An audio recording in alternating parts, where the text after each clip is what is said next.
Bonjour, ici le pasteur Joël Spinks et bienvenue à l'émission Vie de foi. Quelle joie d'être là avec vous aujourd'hui et quelle joie d'avoir dans les studios le pasteur Georges Amouako qui nous vient de la Côte d'Ivoire, d'Abidjan, de la Maison de la Destinée. Bonjour, pasteur Georges. Bonjour, pasteur Joël. Gloire à Dieu, on est vraiment content de vous recevoir encore sur le plateau. Amen, amen. C'est votre troisième fois que vous êtes avec nous. Amen. Et vous devenez un régulier, là, finalement, à l'émission Vie de foi. Oui. Gloire à Dieu, on a eu du bon temps lors de notre dernière série qu'on a faite ensemble. Ouais. On a parlé de l'adoration. Exactement. Et aujourd'hui, on va démarrer une nouvelle série sur le sacerdoce. On va parler de l'adoration encore une fois et vous apporter toute une autre dimension. Et je crois vraiment que les gens vont grandir dans les voies de Dieu et seront vraiment bénis. Juste avant de plonger dans notre sujet, voulez-vous nous parler un peu de votre église à Abidjan? Vous êtes pasteur et apôtre. Vous avez 12 églises. Donc, l'église mère est à Abidjan, c'est ça? Oui. Ça veut dire que je suis le pasteur Georges Amouako. Je suis marié. Et Dieu nous a bénis, nous avons 4 enfants, deux filles et 2 garçons. La première fille a 25 ans, la deuxième a 20 ans, et le premier fils, lui, il a 17 ans. Et le dernier, Ken, il a 9 ans. 9 ans, OK. Wow, une belle famille. Oui, c'est une belle famille, c'est par la grâce de Dieu. Et au niveau de l'église, nous sommes situés à Abidjan même, et nous avons plusieurs églises. Nous avons 3 églises en dehors de l'église mère à Abidjan. Wow. Et nous avons aussi 3 églises à l'intérieur du pays, en Côte d'Ivoire. Okay. Et nous avons des églises aussi à Lomé. Et on a une aussi à Paris. Donc au Togo et en France également. Oui, c'est ça. Wow.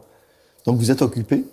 Oui, bien sûr. Bien sûr. Notre passion et l'appel que Dieu nous a donné, c'est planter des églises, c'est d'offrir une église dans chaque pays, ou bien pour chaque pays francophone. Donc, c'est votre vision. C'est notre vision. Et c'est spécial parce que vous avez cette vision pour la francophonie. C'est ça. Et vous êtes vous-même un anglophone. Un anglophone. Et Dieu vous a appelé au ministère francophone. Donc, vous avez appris la langue pour rejoindre le peuple francophone. Oui, tout à fait. Je suis anglophone, je suis du Ghana. Et Dieu m'a donné cette passion, cette vision, ce fardeau pour la francophonie. Et j'ai appris le français. Comme j'ai dit la fois passée, j'ai appris le français. Le français, ce n'est pas ma langue officielle. J'ai appris. C'est une langue missionnaire pour moi. Et le fardeau que Dieu nous a donné, pas simplement d'être cantonné à Abidjan, mais d'aller dans chaque pays francophone pour implanter une église. Ah, c'est spécial. Et moi, comme vous savez, j'ai toujours fait mes études en anglais. Mon père est anglophone, ma mère francophone, bilingue. Et c'est spécial parce que je n'ai jamais pensé que je ferais du ministère en français. Moi, j'étais investi déjà dans le monde anglophone. Et c'est spécial, Dieu appelle des anglophones à faire du ministère auprès des francophones. Ceci veut dire que Dieu aime la francophonie. Dieu aime la francophonie. Et aussi, il faut dire qu'en Abidjan aussi, en plus de l'église, de la congrégation francophone, au siège, nous avons une congrégation purement anglophone. Nous avons aussi une congrégation purement anglophone où nous rassemblons tous les anglophones. Et j'ai eu la grâce de prêcher chez vous, dans l'église anglophone et francophone. Dans ces 2 églises, on a eu du bon temps dans la présence de Dieu. Vous avez une très belle église, un beau ministère, vraiment. Et j'ai aussi été béni par le fait que vous travaillez de près avec les ministères en Côte d'Ivoire. On voit que vous êtes vraiment dans l'unité avec les grands ministères de la Côte d'Ivoire. Et c'est une bénédiction de voir ce travail-là. Parce que Dieu nous appelle à l'unité. Dieu nous appelle à l'unité et nous travaillons ensemble. Nous travaillons main dans la main, nous prêchons dans plusieurs églises. Il y a des pasteurs aussi qui interviennent chez nous. Oui, c'est merveilleux. C'est merveilleux quand les ministères marchent dans l'intégrité, il y a vraiment de la transparence et vous pouvez vous aimer d'une façon authentique et vous célébrer également. Donc, que Dieu puisse faire ça partout à travers la francophonie, avoir des ministères d'intégrité et qui peuvent marcher dans l'unité ensemble. C'est merveilleux. Gloire à Dieu. Donc, aujourd'hui, on va commencer dans notre étude biblique et c'est assez rare qu'on étudie dans le livre de Lévitique. C'est ça. Mais on va voir ça pendant cette semaine. Et vous savez, moi, la première fois que j'ai vraiment saisi des vérités, c'était dans une Bible d'études, concernant mon étude dans la Lévitique, parce que des fois, on est là, on lit le texte et puis si on ne creuse pas ce texte-là peut devenir assez mélangeant, on ne comprend pas trop, mais avec l'onction que Dieu vous a donnée en tant qu'enseignant, je crois que plusieurs personnes vont découvrir des vérités pour leur propre vie. Donc, je veux vraiment vous encourager à la maison. Relâchez votre foi et dites-vous, je donne une semaine au Seigneur pour arriver à une croissance dans ma vie spirituelle. Dieu ne nous appelle pas à entendre toujours les mêmes choses. Hein. Dieu, des fois, veut qu'on entende des choses nouvelles pour aller encore plus loin dans notre foi. Donc, ça va vraiment être un temps béni cette semaine en parlant du sacerdoce et l'adoration. Donc, je vous invite à commencer votre étude. OK, merci, Pasteur. Nous parlons de sacerdoce, du sacerdoce. Et que veut dire sacerdoce? Le mot sacer veut dire sacré. Et doce veut dire service, fonction ou vocation. Alors, quand on parle de sacerdoce, on parle d'un service, une vocation ou une fonction sacrée. Sacrée. Alors, le sacerdoce, c'est un service ou une vocation sacrée. Le sacerdoce exige une consécration. Et je reprends. Le sacerdoce exige une consécration et un dévouement. Alors, quand on parle de sacerdoce, on parle de consécration de sacrificateur. On parle de consécration de pasteur. On parle de consécration de chrétien qui est sous la nouvelle alliance, qui est un sacrificateur. Et quand on parle de consécration, voulez-vous définir pour les personnes à la maison? Oui, c'est vrai. Quand on parle de consécration, on parle de être mis à part. Et comme vous le savez, Dieu nous a mis à part. Il nous a mis à part, il nous a appelés à être différents. Mis à part simplement veut dire être différent, être distingué. Nous sommes dans ce monde, mais nous ne faisons pas partie du monde. Exactement. Nous sommes dans ce monde, mais nous ne sommes pas de ce monde. Nous ne sommes pas de ce monde. Alors, être consacré, c'est être mis à part, être sanctifié, être séparé, n'est-ce pas? Vivre une vie ou mener une vie différente des autres. C'est-à-dire une vie qui correspond à cette vocation sacrée. En fait, un adorateur aussi, on pourrait dire, c'est un amoureux de Dieu. Quelqu'un qui veut être à part pour aimer son Dieu. C'est ça. On s'attache aux choses de Dieu. Et pour nous, la prière, ce n'est pas un devoir, c'est un privilège, hein, n'est-ce pas? Passer du temps avec Dieu dans la prière, la louange, l'adoration, c'est quelque chose qu'on souhaite faire. C'est pas un devoir religieux. Non, c'est pas un devoir religieux. C'est à cause de David dit j'étais dans la joie quand on me dit d'aller, n'est-ce pas, à la maison du Seigneur. Et un jour, une heure dans son parvis, dit la Bible, vaut mieux que 1000 ailleurs. Alors, un sacrificateur, il est consacré, il est mis à part, il vit et il mène une vie différente des autres. Dieu l'a mis à part pour refléter sa gloire. Pour refléter sa gloire. C'est ça le sacerdoce. Et c'est pour cela que, Pasteur Joël, dans l'Ancien Testament, Dieu a mis à part toute une tribu. Et il l'a consacré pour assurer cette fonction sacrée. Alors, comme nous le savons, il y avait 12 tribus. Mais Dieu a consacré une pour s'approcher, n'est-ce pas, de sa présence, pour exercer le ministère. Et le principe est le même. Quand on veut servir Dieu, dans n'importe quelle capacité, il y a une consécration. Et quand on parle de consécration, on ne parle pas d'une cérémonie d'ordination. C'est pas une fois pour toutes. Mais on parle d'être mis à part par Dieu, avoir une grâce, une onction pour agir différemment et refléter sa gloire. Et c'est ce que nous allons voir tout au long de cette semaine, refléter sa gloire et refléter l'image de Christ. En fait, si on revient juste à ce que vous avez mentionné, une consécration publique ou l'ordination d'un ministère, en fait, quand on prie pour relâcher un ministre de l'Évangile, nous sommes simplement en train de reconnaître publiquement l'œuvre de Dieu qui est déjà là.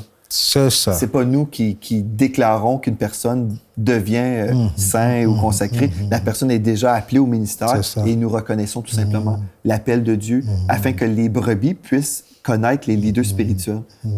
Alors, ce n'est pas de cette consécration dont nous parlons. Non, c'est ça. Nous parlons d'une consécration générale.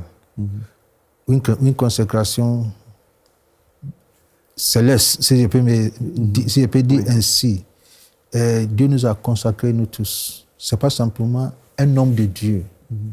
Chaque enfant de Dieu que Dieu appelle, Dieu t'a appelé, ça veut dire il t'a mis à part. Il t'a sanctifié. Et il a un ministère précis pour toi. Pas forcément pour prêcher l'évangile, mais un ministère précis. Ça peut être prière, ça peut être évangélisation, ça peut être louange, adoration. Dans n'importe quelle capacité, Dieu donne une grâce, une faveur, une onction, et Dieu nous met à part pour refléter son image. Même avant d'aller plus loin, je ressens dans mon esprit qu'il y a des personnes à la maison, vous êtes là et peut-être c'est la première fois que vous écoutez une émission chrétienne et vous dites « Ah, il y a des gens qui ont été mis à part pour Dieu. J'aimerais ça, mis à part pour Dieu. » Bien, vous pouvez aujourd'hui prendre une décision. Vous savez, nous sommes séparés de Dieu par les péchés. La Bible nous dit « Tous ont péché, sont privés de la gloire de Dieu, mais sont gratuitement justifiés lorsque nous plaçons notre foi en Jésus. » Et si vous voulez être mis à part aujourd'hui, vous pouvez être pardonné de tous vos péchés. Et vous savez, la façon d'être pardonné, c'est en recevant le salut, c'est en recevant le pardon de nos péchés. Et ce sang que Jésus a versé à la croix peut vraiment vous libérer de tout péché, vous purifier. C'est tellement merveilleux parce qu'aujourd'hui même, vous pouvez vous tenir devant Dieu totalement purifié. Et j'aimerais ça juste prendre l'opportunité. Des fois, on fait ça vers la fin d'une émission, mais je ressens dans mon esprit, même avant d'aller plus loin, en parlant de consécration, vous pouvez vous consacrer aujourd'hui même, ou si vous êtes même un chrétien de longue date et puis vous êtes dans une habitude religieuse, vous êtes à la maison et vous ne prenez plus de temps avec Dieu dans la prière, aujourd'hui, j'aimerais vous inviter simplement à dire « Seigneur, je te donne ma vie ou je te redonne ma vie aujourd'hui. Purifie-moi, lave-moi aujourd'hui. Je me repens de tous mes péchés. » Et à ce moment-là, le Saint-Esprit, si vous n'avez jamais fait de Jésus le Seigneur de votre vie, le Saint-Esprit va venir vous habiter et vous serez déclaré juste, sanctifié. Donc, vous devenez un saint. Le moment que vous dites oui à Jésus, je te donne ma vie, prends ma vie et fais de ma vie un chef-d'œuvre, vous devenez saint. Et tous vos péchés sont oubliés, tous vos péchés sont mis dans la mer de l'oubli. Vous devenez un enfant de Dieu en route vers le ciel. Et si vous êtes un chrétien depuis un certain moment et vous ne marchez pas d'une façon proche du Seigneur, aujourd'hui, vous pouvez dire, Seigneur, je m'approche de toi. Je te donne ma vie encore et je te demande de me pardonner.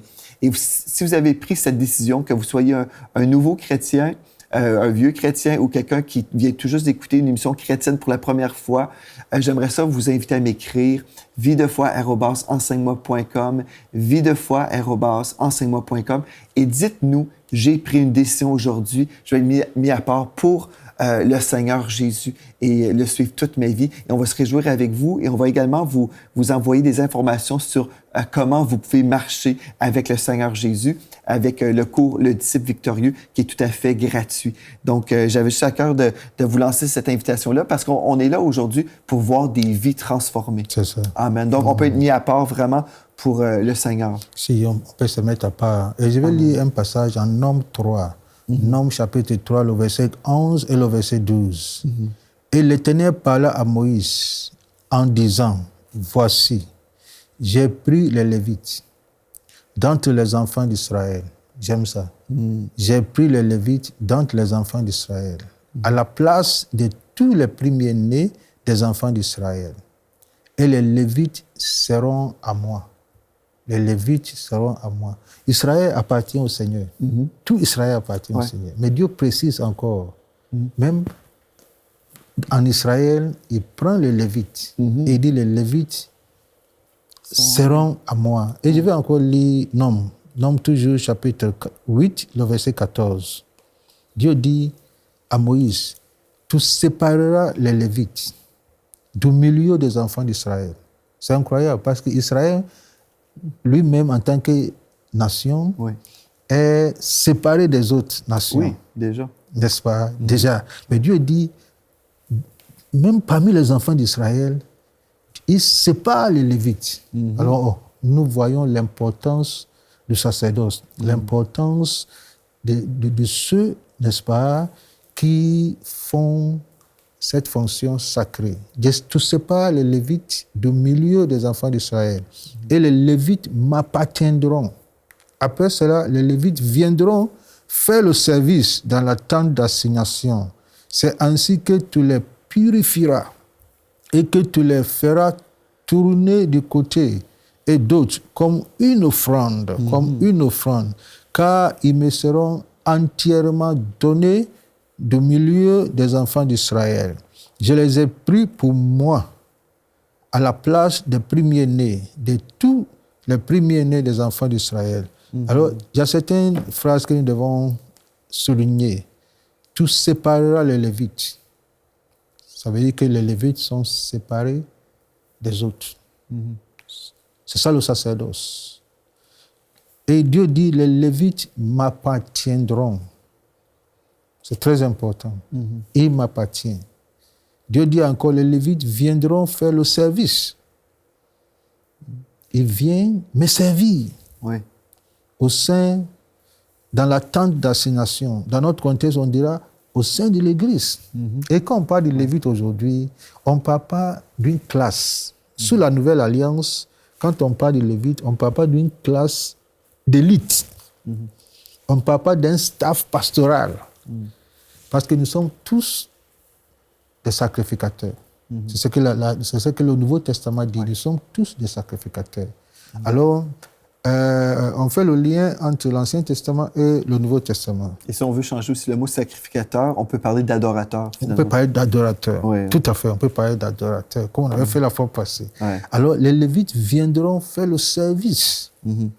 Alors, nous tous, sous la Nouvelle Alliance, nous venons faire le service, nous venons servir. On ne vient pas s'asseoir, croiser les bras. On ne vient pas recevoir quand on vient à l'Église. On ne vient pas recevoir. Il faut avoir vraiment dans notre mentalité que quand je viens à l'Église, je m'en viens louer le Seigneur, l'adorer, je m'en viens servir le Seigneur de cette façon-là et peut-être aussi, peut-être dans un ministère de placeur, peut-être un musicien, peut-être un enseignant à l'école du dimanche, mais je m'en viens donner. Je ne m'en viens pas recevoir. Mais la mentalité, souvent, c'est bien, je vais aller dans telle Église parce que j'aime ceci, j'aime cela. Mais ça, c'est vraiment, c'est pas ça qu'on est censé faire. On devrait servir le Seigneur. Ça, c'est l'égoïsme même. Ouais. Mais en Dieu, on vient servir. Parce que la Bible dit, tu adoreras l'Éternel ton Dieu. Ouais. De tout ton cœur, de toute ton âme, de toute ta force, etc. Et tu aimeras ton prochain comme toi-même. Ouais. Alors, notre ministère est d'abord vertical.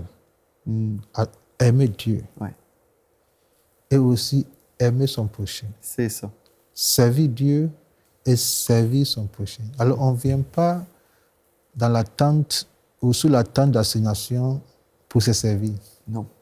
On vient servir Dieu, on vient servir les enfants de Dieu.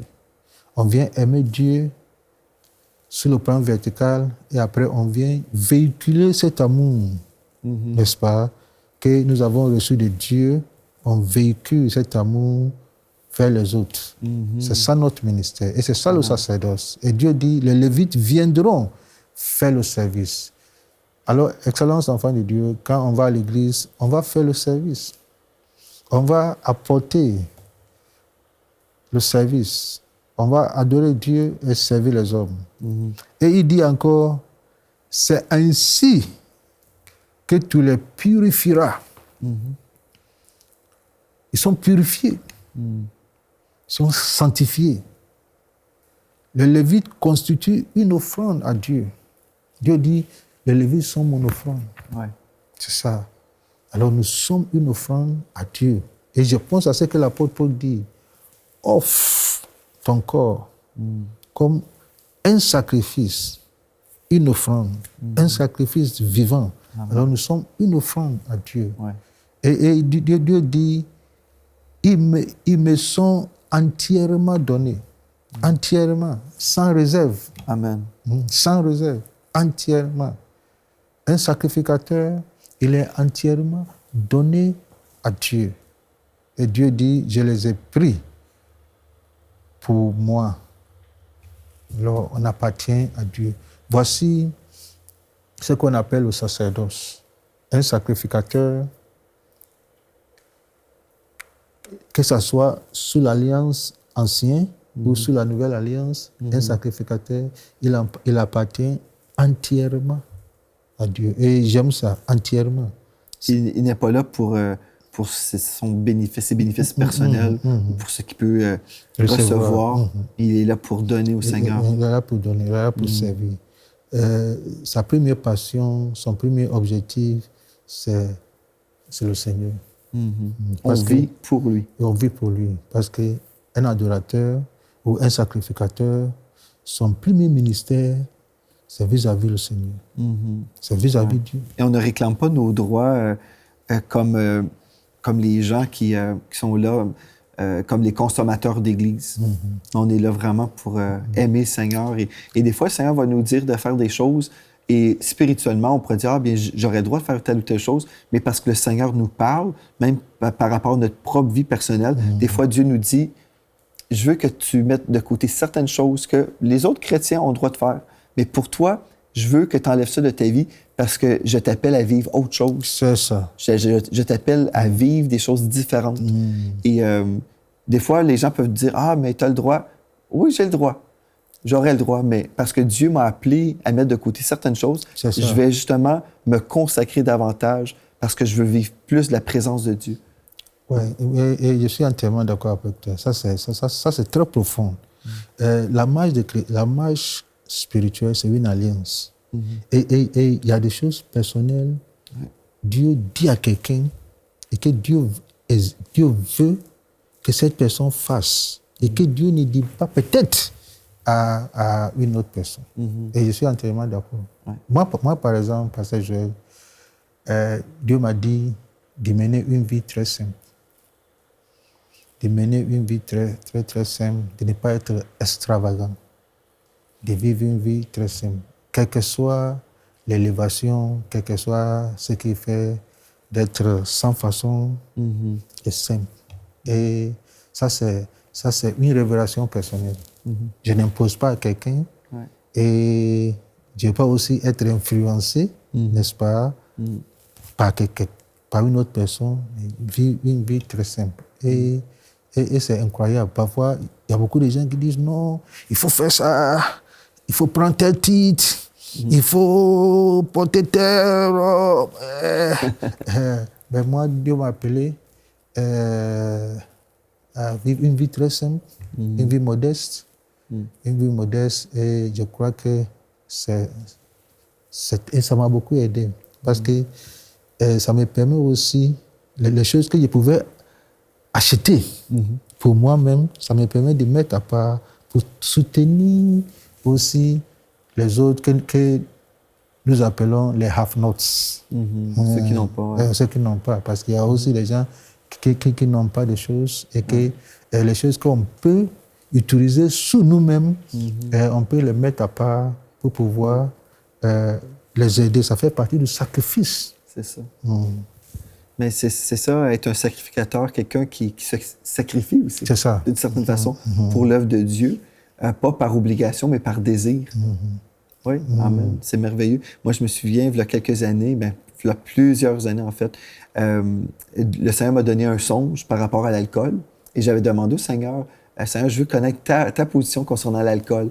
Parce qu'il y a des chrétiens qui disent des choses. Je sais, en Europe, il y a un discours. Il y a un discours en Amérique, dans le monde anglophone, et encore une fois, même dans le monde francophone. En Amérique, ici au Québec, il y a un autre discours. Il y a plein de discours. Et je disais, Seigneur, je veux que tu me parles pour ma propre vie. Et le Seigneur m'a donné un rêve. Et dans ce rêve-là, Dieu m'a dit, tu ne toucheras plus jamais à l'alcool. Et puis, à ce moment-là, j'ai pris cette décision. Et je n'ai pas imposé cette conviction personnelle sur les frères et les sœurs, mais c'est une chose que ça fait des années que c'est comme ça pour moi. Et je ne sens pas de manque aucunement. Tout à fait. Je manque vraiment rien du tout. Et la présence de Dieu me comble. C'est ça qu'on veut. Pour moi, c'est ça qu'on veut. C'est avoir les consignes de Dieu pour notre propre vie. C'est ça. Et dire, Seigneur, je veux te plaire, je veux passer du bon temps avec toi dans ta présence. Et c'est ça la chose la plus importante dans une vie. C'est la présence de Dieu. Gloire à Dieu. Amen. C'est incroyable parce que, comme je disais, la vie chrétienne, c'est une alliance. La vie chrétienne, c'est une consécration. La vie chrétienne, c'est une sanctification. Quand on parle de sanctification, on parle de se mettre à part. On parle d'être différent. On parle de mener une vie pas comme les autres. C'est ça. Pas comme les autres. Et maintenant, nous sommes dans un monde où l'influence est grande. Ça vient de partout. Ouais. Où on a comme l'impression que c'est toi seul. Mais Dieu a toujours honoré ce type de personnes. Dieu a honoré Joseph. Dieu a honoré Shadrach, Meshach et Abednego. Dieu a honoré Daniel. Où, à l'époque, prier, c'est autre chose. Mais il a toujours gardé son alliance. C'est ça. Garde ton alliance, garde tes convictions personnelles. Il ne faut pas imposer tes convictions personnelles sur quelqu'un. Il ne faut pas aussi être influencé. Il ne faut pas non plus être influencé par les convictions des autres. C'est ça.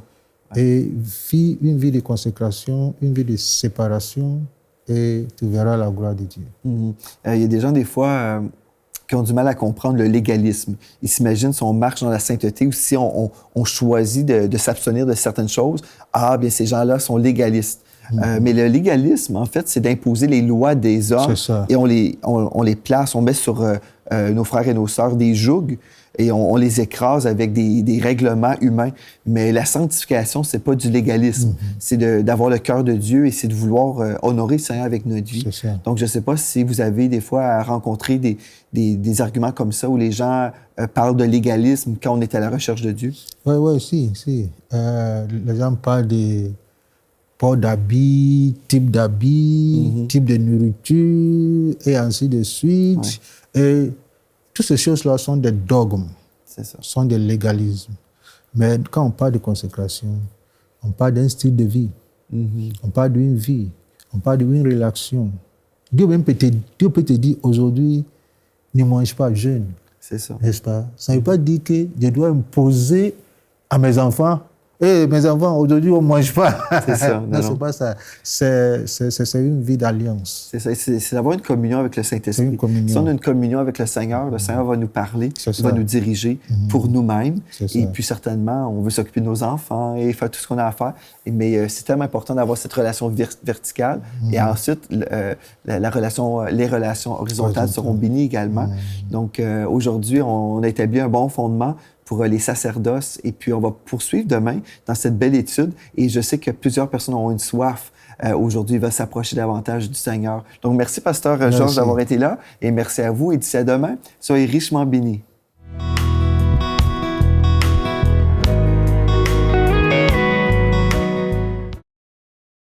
Cette émission est rendue possible grâce au précieux soutien des partenaires d'Enseigne-moi Canal International. Retrouvez tous nos programmes sur enseigne-moi.com.